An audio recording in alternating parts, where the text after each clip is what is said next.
করছে তো। না না ওইভাবে কথা বলেননি আপনি। আচ্ছা আপনি আসেন প্লিজ প্লিজ আসেন যাই প্লিজ অনেমন্ত্রী তিনি কিন্তু আপনার এই বৈঠকে আলোচনা আপনি আরেকটু বলেন আমরা কি জিজ্ঞেস করি?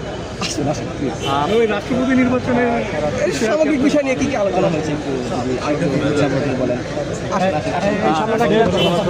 আপনারা একটু ডিসিপ্লিন ভাবে ওইদিকে দাঁড়ান, তারপর যাচ্ছেন তো ভাই।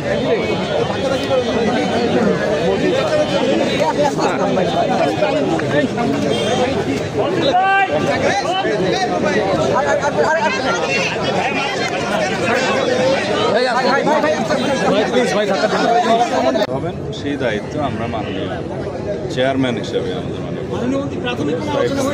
কারো কোনো নাম প্রস্তাব বা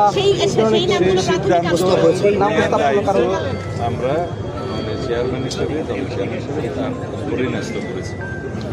তিনি আপনাদের পক্ষ থেকে কোনো সাজেশন ছিল কিনা, নাম ছিল কিনা দলের ভেতরে বা বাইরে থেকে? মাননীয় প্রধানমন্ত্রী নেবেন দলের চেয়ারপারসন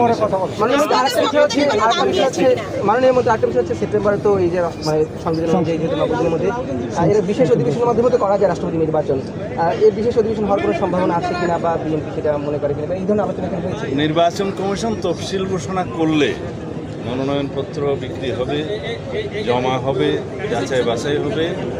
বাছাইয়ের পরে যদি সিঙ্গেল প্রার্থী হয় সেই ক্ষেত্রে আর নির্বাচন করতে হয়।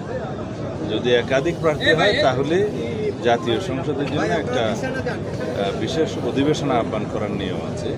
সেটা মাননীয় স্পিকারের সাথে আলাপ করে নির্বাচন কমিশন সেই দিনটি ঠিক করেন। স্থানীয় সরকার নির্বাচন নিয়ে কি সিদ্ধান্ত?